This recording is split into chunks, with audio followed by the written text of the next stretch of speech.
Hey, friends. This is Martine Williams, and I am obsessed with all things mompreneur life and helping you to remix your priorities, your habits, your mindsets, and yes, even your relationships so that you can build a successful business without losing yourself in the process. I'm also obsessed with the color turquoise and lyrics of the 80s and 90s, but that's beside the point. Girlfriend, you don't have to hustle 24/7, 365 and continue to sacrifice your health, your relationships, and your sanity to be a successful mompreneur. As a small town girl living in a lonely world to a six-figure mompreneur, I am here to teach you how. There is a better way, and this podcast is your one-stop shop for all of the how-tos, the encouragement, the life hacks, the success tips, and of course, a little side of tough love. This is the Mompreneur Life Remixed podcast. So let's do this.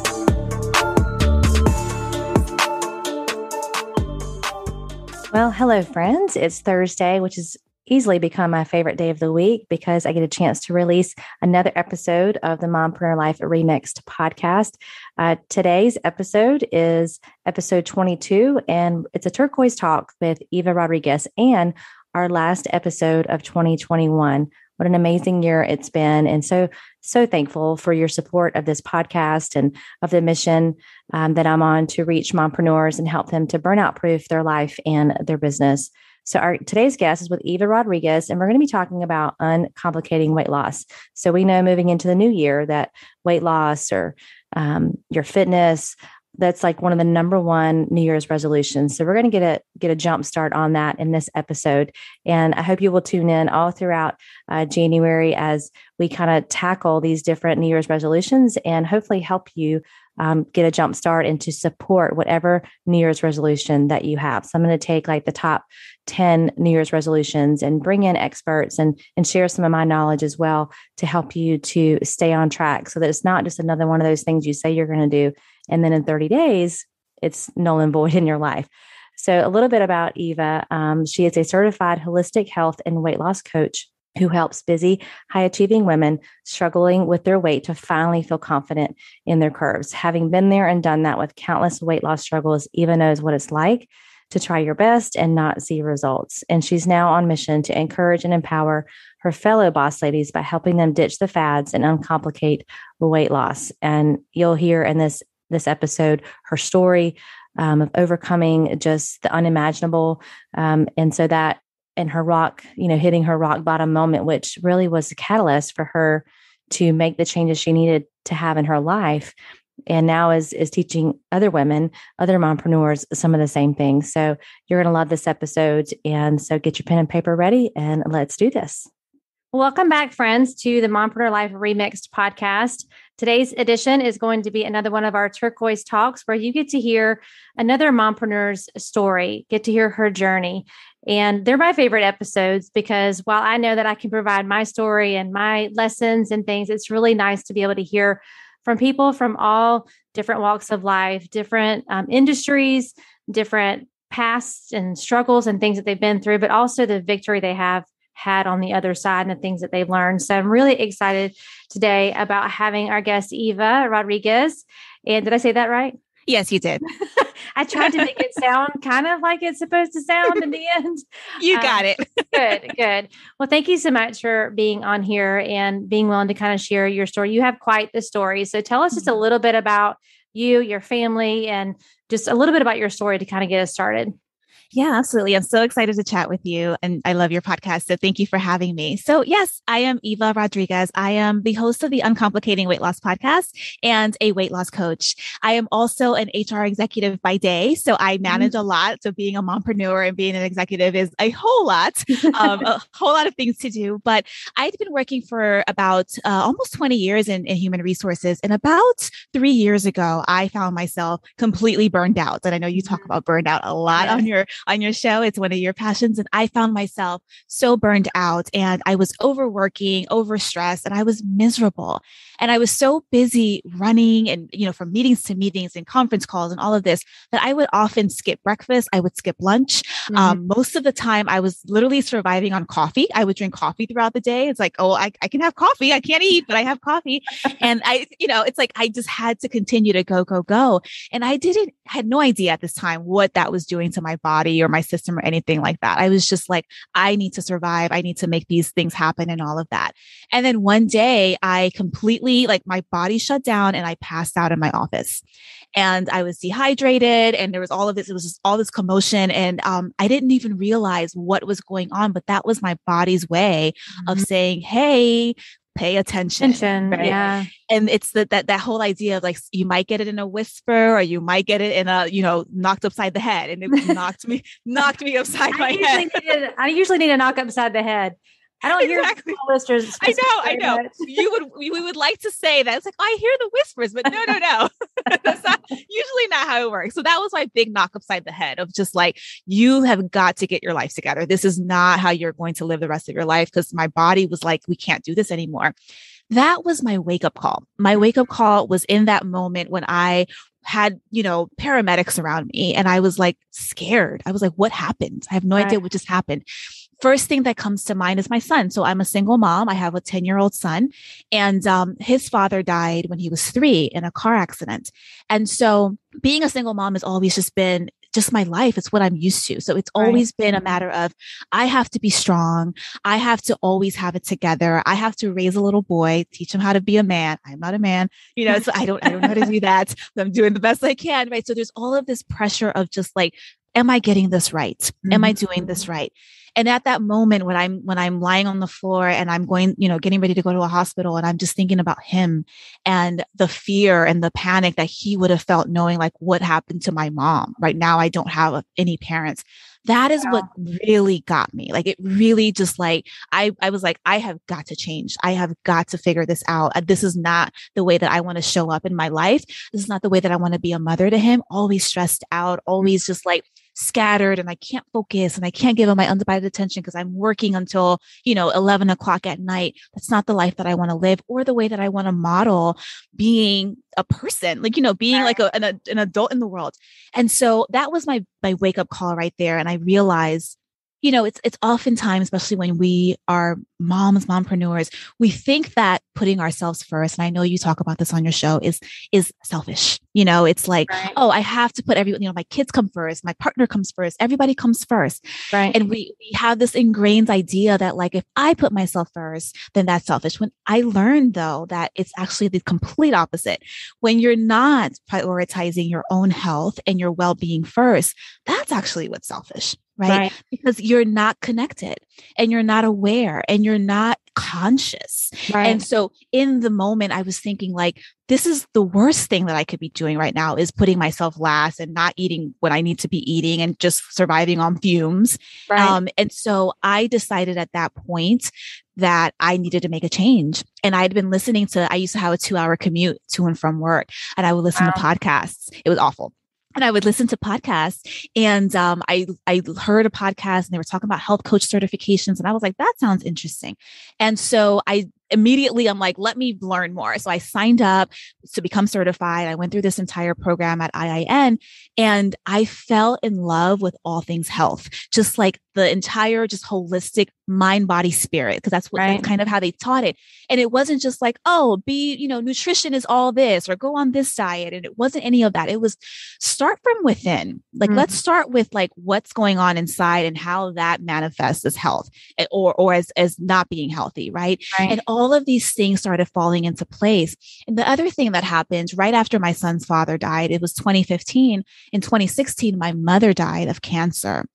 And in my health coach certification program, one of the things that really stuck to me was the fact that stress and chronic stress often manifests as things like cancer and high blood pressure and all of these things that will literally kill you. And when you put it in that perspective that I'm so stressed out, I could literally be killing myself slowly every day. Right. That's the other thing where it's like, I gotta make a change. And that's where it all started. And so I started learning about health and well-being and all of these things and mindfulness, and it blew my mind. And then I started thinking, I didn't know any of these things, and I'm educated, right? I went to college, I read books, right? But I didn't know any of this. So I started thinking, how many other women are going through the same thing and they just don't know? It's not that we don't care. It's just that we don't know where to start. Right. And so I became obsessed with just this idea of like, I want to just share this knowledge with as many women as I can that are going through similar things, or that are, juggling a career and entrepreneurship, that are juggling being moms, being single moms, taking care of their older parents, all of these things. I want to be able to reach as many women as I can and just say, you do deserve to come first. Your health is all we have. It's all you have is your health. And you will show up so much better in the world and be a much better mom and partner and friend and daughter when you're able to do that. And that became my mission. And that's why I started my podcast and all of that. So that's a very long-winded story of how I got here. Well, it's an amazing story. And a couple of things stood out to me. It was, for some of us, we need to have those rock bottom moments to get our attention. Just this year, I had a knee injury that was unexpected, and the emotional side of, being the busy person, the one who's very driven, being forced to slow down, that totally blindsided me. And then, I had COVID in August, and that I was very sick for 15 days with that. So it takes those slow down moments and those reality checks sometimes for us to really get in tune with our why. And that's what I kind of heard you say, like you had such a powerful why when you woke up and there were paramedics around you and you're thinking about your son and how you want to show up better for him. I think you and I are kind of on a mission to help people to not get to that point, not to get so burned out and so just exhausted and have those health conditions. Because I don't know if you've read the book, The Body Keeps Score, but it talks about that, and that how chronic diseases, are caused from stress and from, being in that constant state of stress and burnout. And it's interesting to me that we will do so much to prevent flu, COVID, and all these other things, but we do very little to impact our stress level, especially as women, because we think, well, I'm just going to keep chasing after that ball and keep chasing it. Well, the ball just goes faster. Yep. Catch it. It does. You never catch it. So I love your story. And there was something else you said, and it just kind of went out of my mind just then, but I believe our purpose is, we have this one big grand purpose. And I believe our past struggles are our present purposes to help other people. And that's what I hear you, you and I, we wouldn't say we were experts in any specific field, but we have our story and our experience and we've learned from it. And we should be helping other people get through it because we're still working through it. We're all still a work in progress, but you've learned a lot. I've learned a lot. And I think that's what we're supposed to do here on this earth is to help, kind of put that hand behind and pull someone back up. Because I know I'm reaching my hand up at moments and I'm wanting someone to pull me up.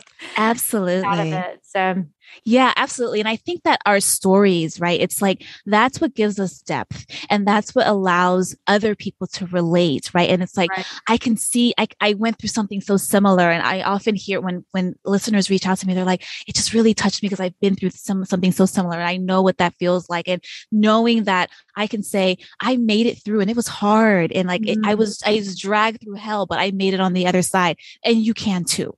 Right. If I always say, if I can do it, I am not special. Like I am just a normal person that's been through a lot of things. But if I can, when I look back at all of my experiences, even the most painful ones, it's important to learn the lesson. And that oftentimes the lesson is so that when you tell the story to someone else, they can also see like there's hope there. Yeah. And, you didn't give up on yourself and you didn't give up on life and you didn't stop and you just kept going. And like that resilience and that perseverance is, I think, what makes us so special as women, especially, and also as mothers and also as mompreneurs as well.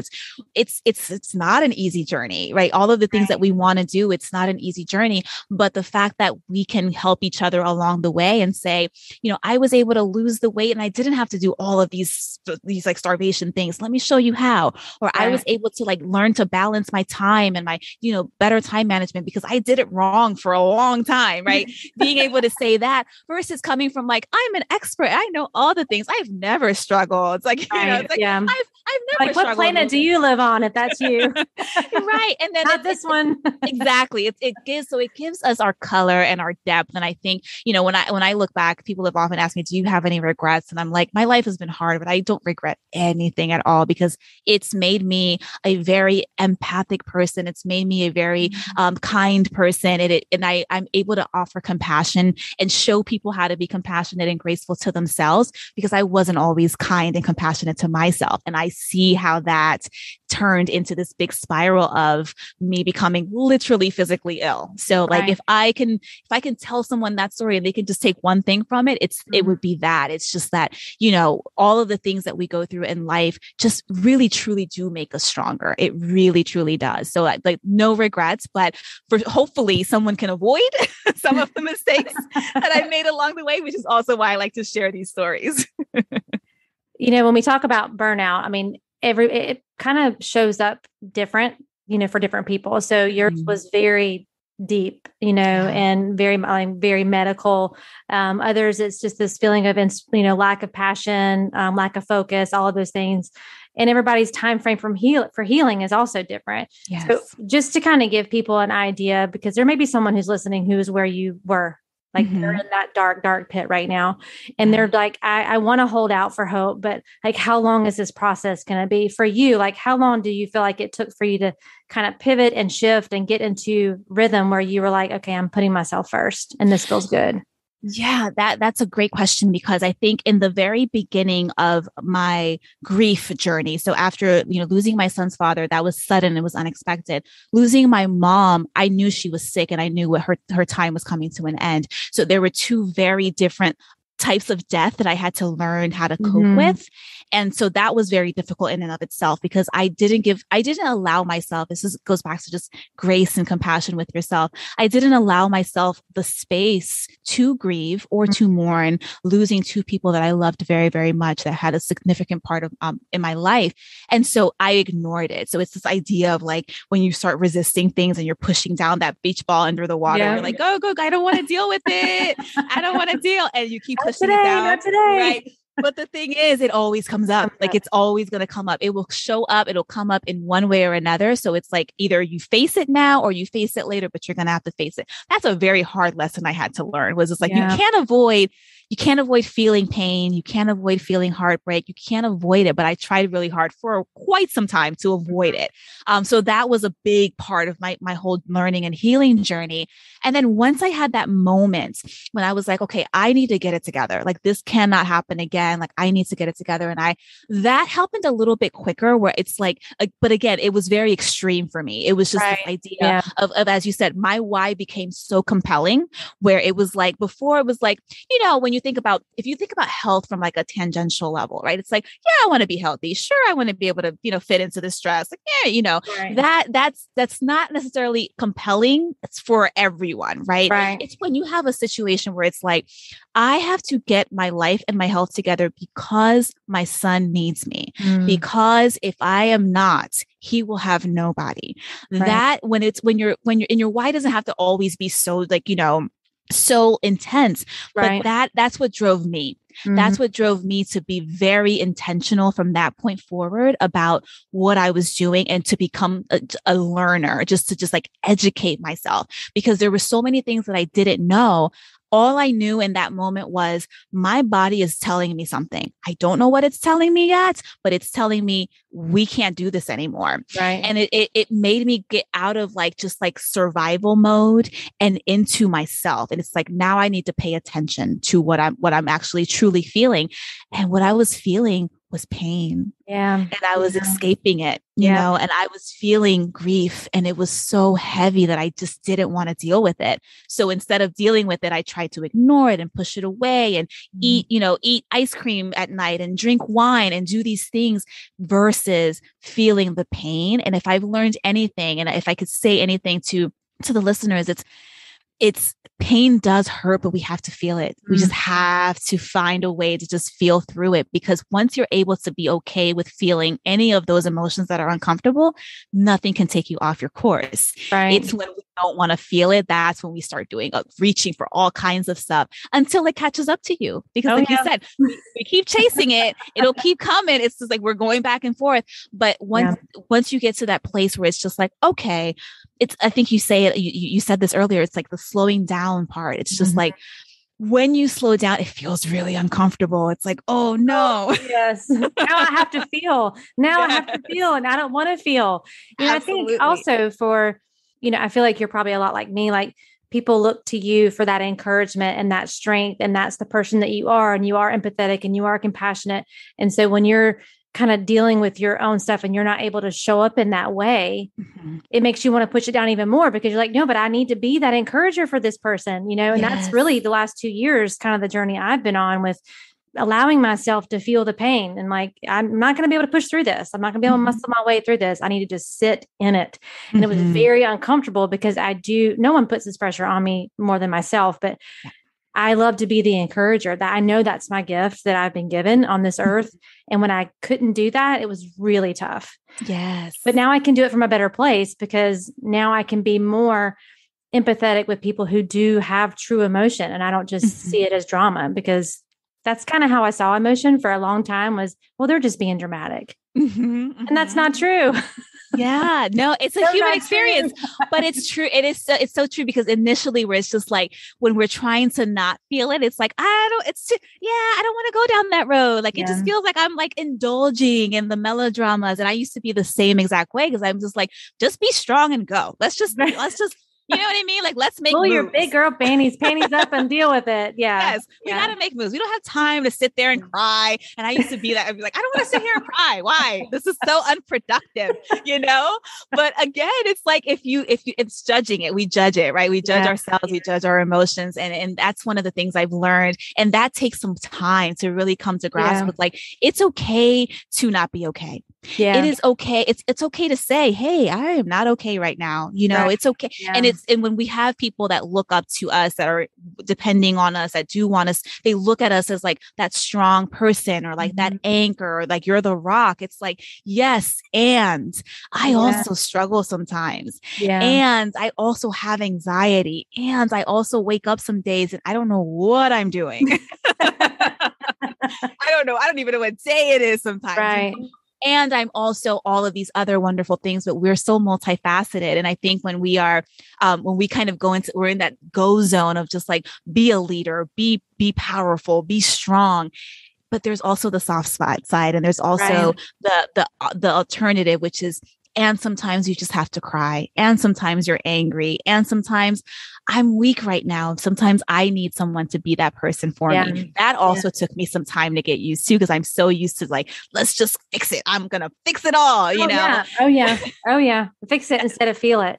Right. And sometimes you just need to allow yourself, to feel the emotion and let it do its healing work that only it can do if you allow it to do that and stop fighting it. And, I think that one of the things I say a lot to my coaching clients, and just anyone I get a chance to talk to, is, the more of us that are willing to be uncomfortable enough to take off the mask and say, hey, I'm not okay, the more freedom it gives other women and men to do the same thing. Because when you start talking about it, it's so funny. People say, oh, you too?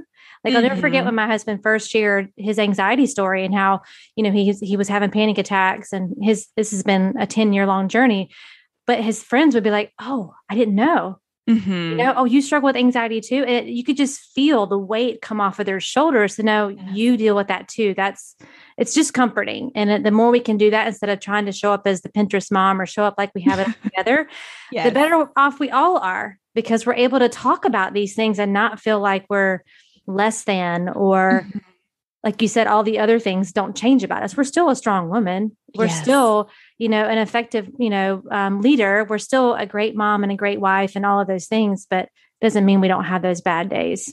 Absolutely. We all have them. Yes. So we talked a little bit about, you kind of mentioned, well, now that we're talking about emotions, let's talk about emotional eating, because that's how some people numb out, right? It's with emotional eating. And, I was thinking about it the other day.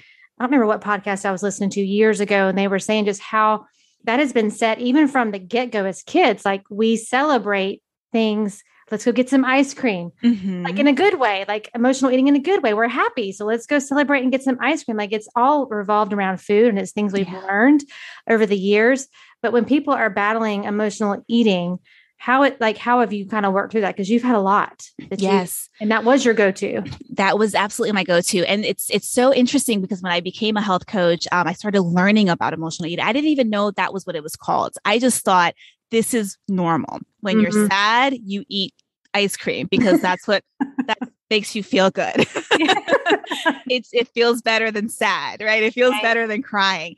And I grew up seeing my mother. She was an emotional eater. And so I would see her react to things in life, her anxiety, her depression, all of that through eating. Because when I was 4 years old, my sister died of cancer. She was 6. And so my parents had to do the worst case scenario of burying your child, right? Yeah. So they completely like numbed out and disassociated from everything because that was their way of coping. And also kind of disconnected from me. So I also grew up an only child, missing my sister because I remembered her, but not understanding what really happened because they wouldn't talk to me about it. Wow. And so I also found solace as I saw her, she would cry and eat and she would, do these things. I was like, well, that's normal. That's what we do. Like when we're sad, we eat, when we're sad, we get something sweet because it's sweet, and like the sugar gives you that like release. Right. And so I grew up thinking that was normal. So I had no idea until I started learning about all the things about health that it's called emotional eating. And then I actually went and specialized in emotional eating psychology because I was so fascinated with the way our brains kind of look for that dopamine hit with certain foods, specifically with sweet foods, but it can also be salty foods, just whatever gives you comfort. Again, it's because you don't want to feel the pain. So a lot of times what we do is we buffer with food. And it's like, okay, I don't want to feel hurt. I don't want to feel pain. I don't want to cry. This doesn't feel comfortable. But eating this will give me that, even if it's just for 5 minutes, because what's interesting is I would absolutely overeat. I would like the Ben and Jerry's, like classic idea of like the girl getting her heart broken eating Ben and Jerry's. That was totally me, like every other day. Every other day I had a pint of ice cream. And I would like lose myself in it, right? It's detaching. It's numbing out. I didn't want to feel whatever it was that was coming up for me at that time. And I didn't realize that all that was just an escape, right? It was just escaping for the moment. Afterwards, if you binge on something, then you really feel bad because then your body is like, what did you just feed us? What is all this sugar? What is all this? What are we going to do with all this sugar? And then that causes a spiral. So it becomes like this very negative thought loop of, I don't want to feel what I'm feeling. So I'm going to eat something so that I don't have to feel it. I'm going to overeat this thing that I probably shouldn't be eating so much of. Now I just ate it. Now I feel really bad. Now not only do I feel physically bad, but I also feel emotionally bad. So then you go into shame, and then you go into the shame cycle of, oh, I shouldn't have done that. I shouldn't have eaten that. I'll never be able to like control myself around food. And it continues. It's this perpetual cycle that goes on and on and on and on. And when you're in it, you don't know that you're in it. You're just, all you know is that you want to escape. And so that was one of the things that I started to learn of just like the way our minds work and the way our minds always, so, it's the primitive brain and the prefrontal cortex, right? Our primitive brain is always going to seek pleasure and indulge. It's going to indulge in things and it's going to say, it's okay if we eat this pint of ice cream because we are sad. It's like, it's that emotional child. It's like, we are sad and we need food because that is what we always did when we were a child. We were sad, we got food. And so that we have to learn, one of the things that I had to learn when I was not only overcoming my own emotional eating, but as I was learning to teach others, it's detaching from that, to stop thinking from the primitive brain and start thinking from the mature brain, the prefrontal cortex, which is making decisions that make your higher self better, right? Like making those decisions of just like, actually, no, that's what we're used to doing, but that doesn't feel good anymore. That is not healthy for us. That is what's causing the yo-yo up and down the scale. That is, and then, so I would gain the weight, lose the weight. I would do that. And then that's the other cycle. It's like, oh, here I am again. I'm gaining weight. Here I am. Now I have to do this. Now I have to restrict. And I would go through these. So there's like these two loops going on in my back of my head the entire time. And this is going on my entire, like probably from maybe since I was like, probably like 6 years old up until about 3 years ago when I learned about this. So this is years, this is decades of learned behavior. Yeah. Mm-hmm. So it's a matter of, if that is something that someone struggles with, it's a matter of first becoming so aware of what am I trying to escape? What are the feelings? It goes back to the feelings that we don't want to feel. What am I trying to escape that I think that my primitive brain thinks food will solve? Because food is not going to solve it. Like food really will not heal your broken heart. It's not going to help you, process your grief or anything like that. It's just going to give you a momentary dopamine hit. You will momentarily feel better. But when it's all said and done, you still have those feelings like the beach ball that you're trying to push under the water, and they're just going to keep popping up. Right. And then the results of that is you've gained weight, you don't feel good, your stomach hurts, you have indigestion and all of that. So it's breaking that cycle. That's the toughest part of emotional eating. But once you become aware, so self-awareness is the first step in all of this. But once you become aware of that, then you're able to say, okay, I know why my brain wants to do this, but I'm going to use the higher self of my brain, and I'm going to make a decision that's not going to make me feel worse and go down that cycle again. It's just breaking those. It becomes habit. Don't you feel like that too? It just becomes a complete habit where you're just doing it without even thinking about it. It just has become part of your routine. So having that self-awareness and then creating a more healthy habit to replace that. Because I know I find if I just try to say, well, I'm just not going to do that anymore, but I don't replace it with something positive. Like our brain doesn't like empty space. It wants to fill it with something. It's like, don't just say, I'm going to stop thinking about that, or I'm not going to deal with that anymore. Like you have to replace it with something else. And I love the question that you just said for people to ask, like, what do I really believe this food is going to solve for, or what am I trying to avoid? And that's a hard question for us to ask of ourselves, but it's so important for you to slow down long enough so you can figure out what's going on. If not, everything is just going to continue to spiral out of control. Yeah, and absolutely. I think specifically with diet, it's just become so complicated that people don't know where to start, or they see whatever's trending right now and, well, this is working for her. Well, it worked for me and it doesn't work for her. And then she gets frustrated and we just stop. Right. Right. And we just go back to that emotional eating. Well, that didn't work for me. So there must be something wrong with me. Right. And so I love that you really enjoy teaching, forgetting the macros, like why intuitive eating is so important. So can you talk a little bit about that? Because I'm sure that plays a role in breaking that cycle of emotional eating. Absolutely. And that's why I'm so adamant about when, people always come to me like, what do you think of this? And should I do macros or should I do keto or should I do, people are always asking me like, what do you recommend? And I always say, for me, what works. So I had to learn like 100 dietary theories. So I'm familiar with all of the major ones, right? I'm familiar with all of the, from keto to paleo to everything in between. I'm so familiar with all of them.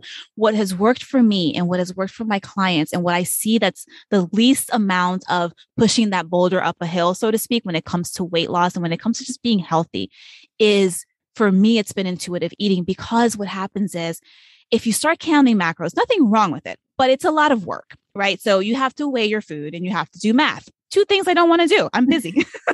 I don't want to do that. So, it's, and then it's a matter of, then you become almost, if you have any type of like an addictive personality of any sense, and you also start to like become dependent on that, on just like what the numbers mean, right? And like, what does, and when it comes to counting calories, I never teach counting calories. I don't care, because again, it becomes a bit of an obsession of like, oh man, I went over all my calories. That must mean something, right? We make it mean something that it doesn't even need to mean, right? Or, the points and all of that. Oh, I went over all my points, whatever the case is. We start to attach things to things that don't matter, right? When at the end of the day, all that matters is how you feel and how the food that you're eating makes you feel. So that's why I love intuitive eating, because the whole premise of it is really just, I always teach about self-care, self-love, mindfulness, right? So intuitive eating really encompasses all of that, because the creators even call it a self-care framework, right? Because it basically integrates your instincts, your emotions, and your rational thoughts. And because we're all different, we're all bio-individual. That's why if it, keto might work for you and it might not work for me, right? That's why, because we are completely different. We're just as unique as the next person. So there's no one size fits all. There's no pill. There's no diet. There's no meal plan, nothing that would work for everyone. Otherwise, nobody would struggle with their weight, right? We would all just be healthy and everybody would be fabulous, right? So it doesn't work that way, which is why there's so many options and why it gets so complex. And then what ends up happening is a lot of times when I talk to clients, they're like, I don't even know where to start. I don't know where to start. There are so many things coming at me. And, you log into Google and there's this new thing and there's this new fad and there's this like, should I try this? Should I try that?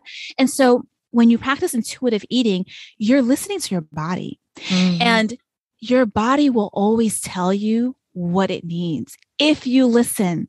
Right. And that's the thing. Oftentimes we're not listening because we're on autopilot.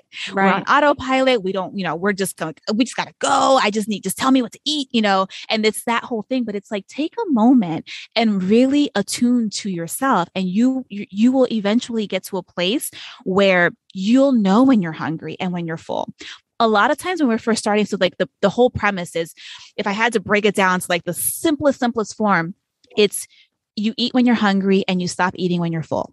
Those are the two, like the most basic. If I never told you the 10 rules or anything like that, I would say just eat when you're hungry and you stop when you're full. That sounds very simple. However, a lot of us don't even know what those cues even feel like, right? So when I first say this to a client, I often hear, how do I know when I'm hungry? Or I'll hear, well, what does fullness even feel like? Right. And it's not something I can tell you. It's something that, again, it goes back to what we were talking about. It's something you have to feel.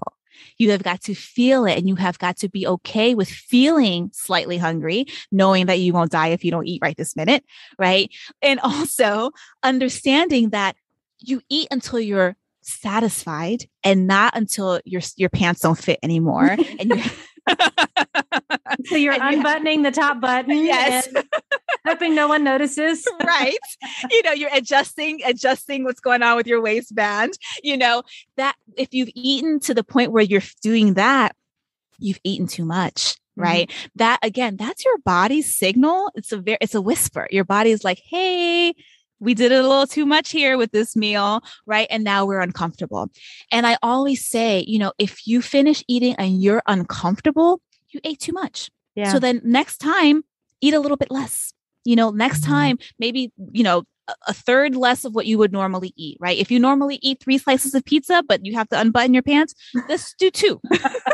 Next time, let's try 2 and see, right? And because for us, and I teach this a lot, is food is fuel. We often, I think we've just been conditioned by society, like food is this thing, this like powerful being, right? Where it's like, it controls me and I can't handle myself. Like when I see cookies, I'm like, I must have, right? And it's like, we make this thing be bigger than us when it's really just, if we went back to primitive days, you eat to survive and that's it. Right. It's not to feel good and it's not to feel better and it's not to any of that. Right. It was literally like, if I don't eat, I don't have energy to run from this tiger.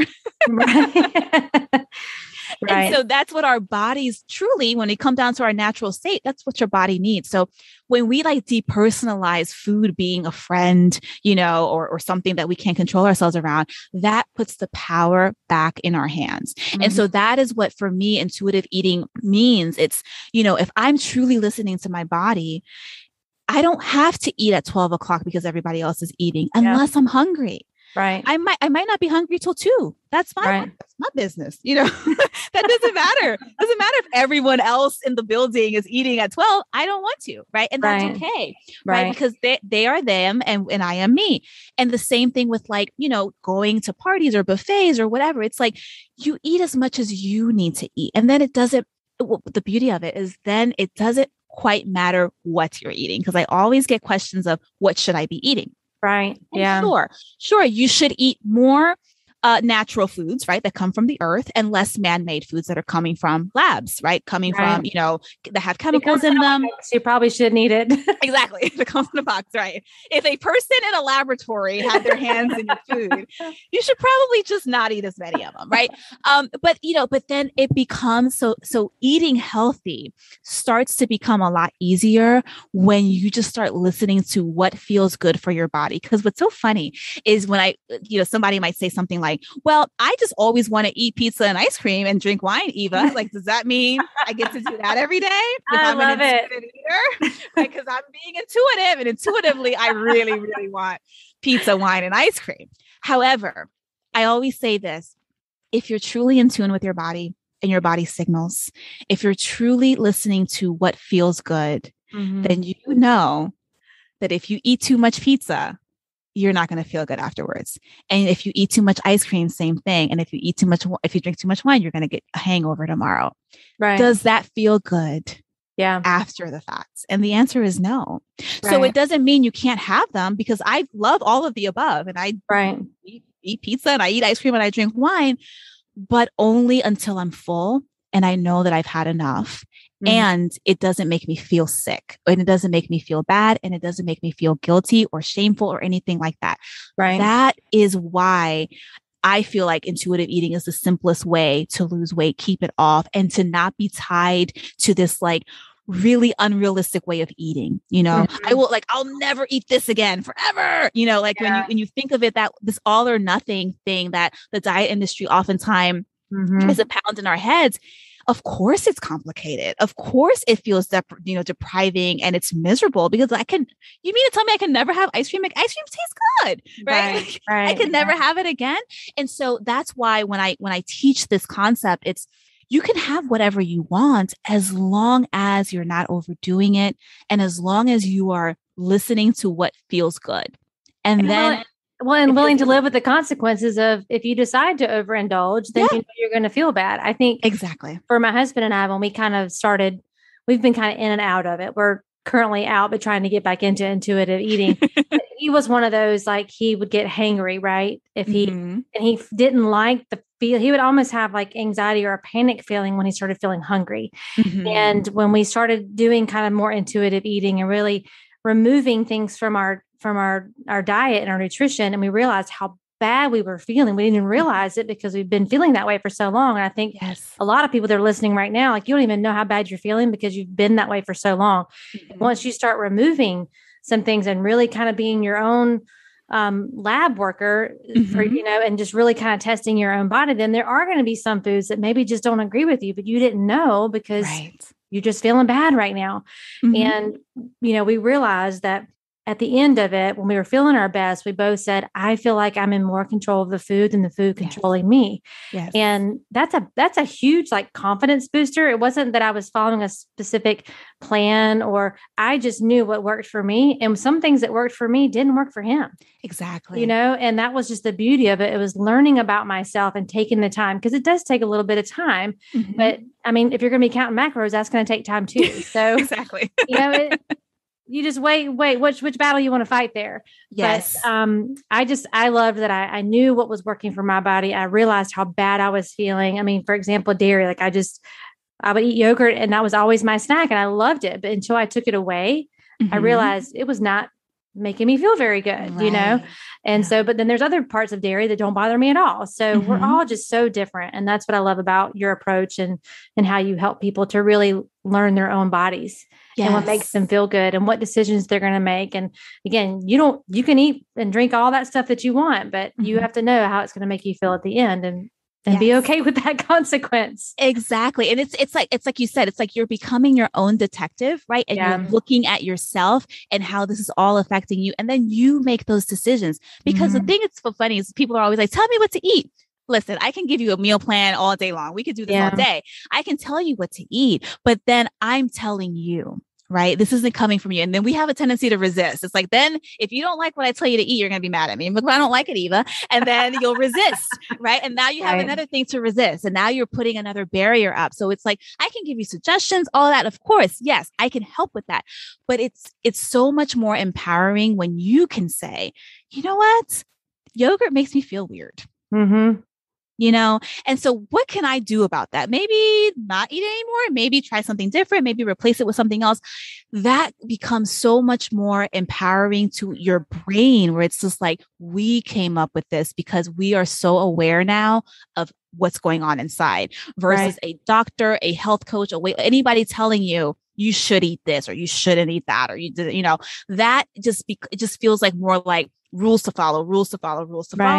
And that's something that I really got away from, is like, doesn't have to be these complicated rules and restrictions and deprivations. And that is why people give up on themselves. Cause it's like, this is too hard. I don't want to, it's hard, And so this just gives you the power of just go within, just tap into yourself, see what feels good, see what doesn't, make observations, make changes, right? You are in control of, like, then you become like the creator, because you are the creator of your life, right? So why wouldn't you be the creator when it comes to your diet and your exercise and your food choices? Why wouldn't you? Right? That's how you get the sustainable health changes. That's how you're able to reach your goals. It's when you feel great about it, because think about anything you've tried to accomplish, like white knuckling and like forcing and willpower. It's hard. And the thing about hard is that, like, when one thing is hard and then life is also hard, right? We have a whole lot of competing priorities. The thing that we normally will say is like, okay, well then eating healthy stuff is hard. So let me not. Right. I can let that go.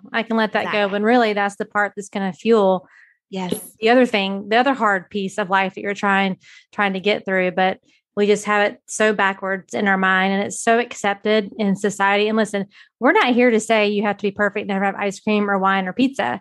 We're all going to have those moments, and you should enjoy those moments. You're in control of that. And again, we just have to live with the consequences of whatever decision we make there. But so I don't want you to hear that we're trying to say it all has to be perfect. And I don't think you're hearing that, but I just feel like I needed to like verbally say that, because I know someone's listening. They're like, they're telling me I can't have pizza and wine and ice cream. But yes, you can. I have it all the time. Right. I may have some tonight. I'm just kidding. So, this time of year, New Year's resolutions are a huge thing. And probably one of the top ones is all about, I'm going to be healthier, right? I'm going to get my diet under control. This is the year I'm going to lose the weight. This is the year. So if someone's listening and that's what they're thinking right now, what would you say are their first 3 steps? Just simple for them to get started, because progress is what creates more motivation. When you see progress, you get so motivated over anything else. So what could you have them do immediately that would help them kind of get started with that and start seeing some progress? I love that's why we do the fad diets, right? Yes. Because they give you this immediate gratification, but they're not sustainable. And I want to help women to have something that they can sustain and be happy with. Absolutely. And I agree. That's why the diet industry is so lucrative, but it's also why it sets us up to fail. And that's how they continue making their money. It's like, wait, I failed this. Let me try this. Let me try that. Right. So what I would say is, especially as we're going into the new year, the first thing I always start with is what we started with on this show. It's your why. What is your why? Once you have that compelling reason why you want to reach whatever goal it is, whether it's get healthy, lose 10 pounds, whatever your goal may be, what is your why? And make it be the most compelling thing, so that when you are having a bad day, when you feel like sabotaging, when you feel like eating your emotions, when you feel like giving up, whatever might come up for you, you come back to that reason, and that will be your anchor. And you can have more than one why, but I always just say at least have one that's like super duper like compelling, like something that will be that thing where it's just like, if I were to text it to you when you're having a bad day, you'd be like, okay, got it, Eva. Okay. All right. I won't do it, or yes, I will go to the gym. Okay, fine. It has to be something that's going to really, really drive you, because life gets crazy and gets busy and we have competing priorities. So always start with that. Like, why do you want this goal? And why do you want it so bad? And what would happen if you didn't reach it? But also, what does it look like when you do? Right. So it's kind of like 1A, like 1.2. It's like, what, the visualizing part of the why. It's putting it into action. It's, what do you want to look like once you've reached this goal? How will you feel? Because again, it goes back to feelings and what you want to feel. We all want to feel amazing and good and confident at the end of the day, right? So what does that feel like? And tap into that feeling. And that will really help you with like kind of pull you out of a funk that you might get into because it happens all the time. It's to the best of us, to the most disciplined. We all absolutely, absolutely. So that would be one. I'd say number 2 is eating healthy, exercising. None of it has to be complicated. None of this. You don't have to never ever eat ice cream again. You don't have to swear off foods for the rest of your life. None of that. Find foods that make you genuinely in your body feel good. And that's going to take some trial and error. But like we said a little bit earlier, a little less man-made and a little more natural, right? Add more vegetables, add more fruit. You can't really go wrong with fruits and vegetables. I know there's some, you might talk to some coaches that are like, oh, fruit's bad because it has sugar. No, it's not. That's a myth. We'll talk about myths maybe another day. Busted that one up. Yeah, maybe we'll come back on and just talk about myths. Yeah, that's a myth. So no, there is absolutely like no one has gained 50 pounds from eating too many vegetables and too much fruit, right? So it's definitely adding a little bit more of that. I call it crowding out, where it's like start with the healthier version on your plates of something. And then when you have space left over, so say we're talking about pizza, you want to have pizza, that's fine. Maybe start with a little salad first. Try a little green salad, eat that first, and then eat your pizza. I promise you, you'll eat less pizza because of the fiber in your salad, right? So it's just making very small changes like that. Like you don't have to overhaul everything. You don't have to never eat this or that again in order to see changes. It's really just making choices that genuinely, when you really tap into like, how do I feel after I eat this? Do I want to feel that? Right? That's another thing that you can really do where you don't have to just like think about, for the rest of my life, I can only eat salmon and kale, right? Like that is not sustainable. That's not what I want anyone to do. And that's not enjoyable. So it's like the all or nothing. I always want to say with when I'm talking to anyone about health in general, it's not all or nothing. It's all fluid and it's all just making decisions for you. And there's trial and error. When it comes to food, it's always going to be trial and error, which is why this diet might work for you, but it might not work for me. So that would be the second thing. And the third thing is just find a way to move your body in ways that feel good. And I say this not only, and it doesn't even matter if you want to lose 5 pounds, if you don't want to lose any pounds, it doesn't matter. Moving your body just in general, giving you that mobility, that's what's going to be sustaining you for the rest of your life with your, as you get older, right? Our bones start to change and our muscles start to, change and all of that. So just, even if it's just taking a walk every day, A, you're going outside and getting fresh air, but B, you're moving your body and you have more mobility as you get older. But also if you are exercising for the purpose of health and losing weight, it's important that it's something that you enjoy, because if you don't enjoy it, you will not stick to it. No, it's just not. I always give the example of some people swear by the Peloton and some people are like, but it makes my butt hurt. Right. So it's like, okay, so let's talk about this now. Yes, this is going to be a good workout for you, but if you're going to hate it the whole time, if you're going to be miserable, if you're going to be in pain, or take Zumba. Some people are like, I want to take Zumba, but I don't have, coordination. If you're going to be in your head the whole time in Zumba class because you feel like everyone else is dancing better than you, and P.S., no one cares. No one's really thinking about you as much as you think they're thinking about you. Exactly. But if you're going to be so in your head that you're not going to enjoy it and you're going to be uncomfortable, don't do it.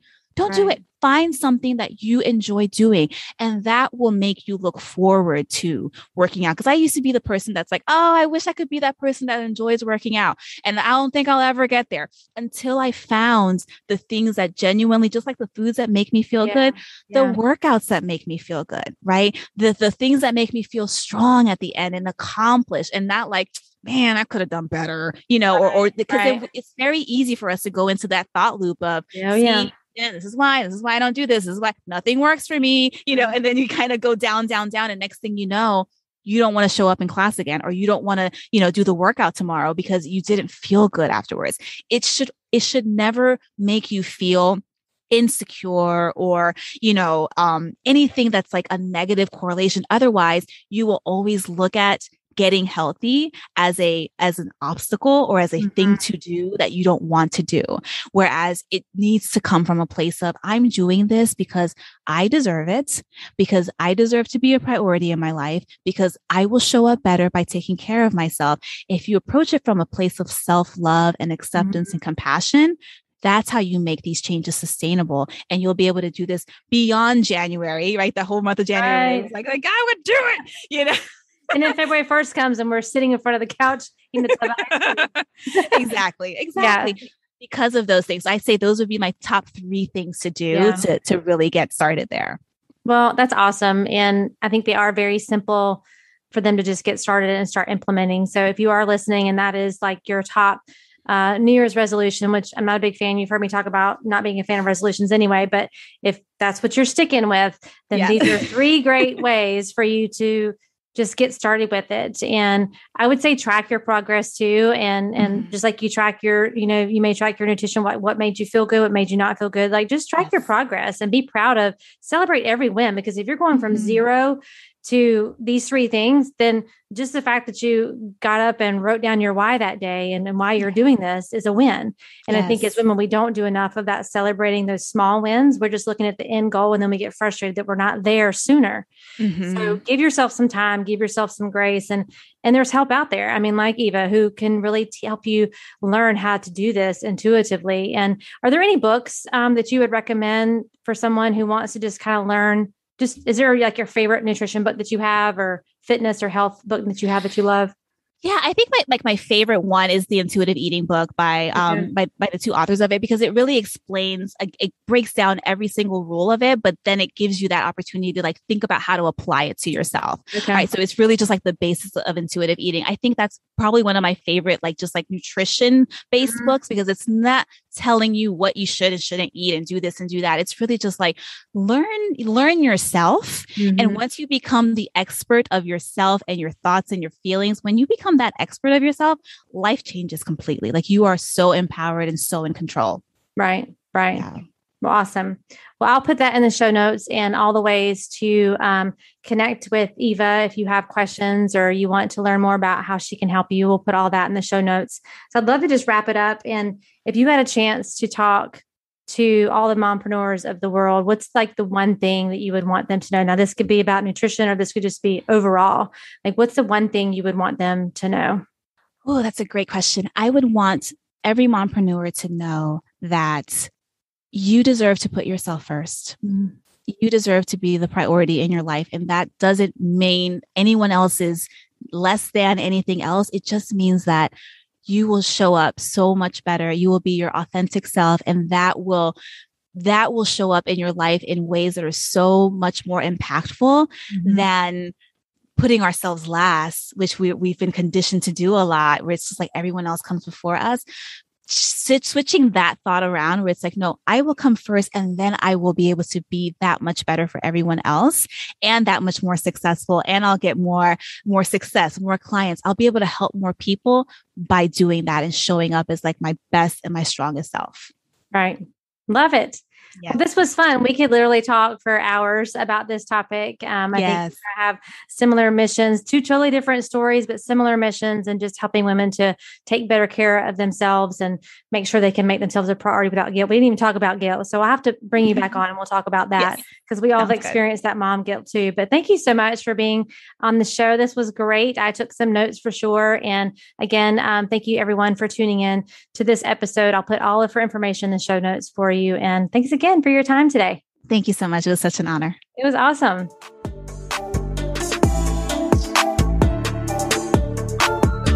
Well, that's a wrap, friends, for this week's episode of the Mompreneur Life Remixed podcast. Thank you so much for listening and for following the show. It means so much to me. And listen, friend, sharing is caring. So if you loved this episode and thought of some fellow mompreneurs who could benefit, send them the link. Share this episode or take a screenshot and head on over to Instagram and share and tag me at Martine31Williams. We are connected on Instagram, right? It's where you will get all the fun behind the scenes of my life and business as a mompreneur. Until next time, know that I am believing in you always.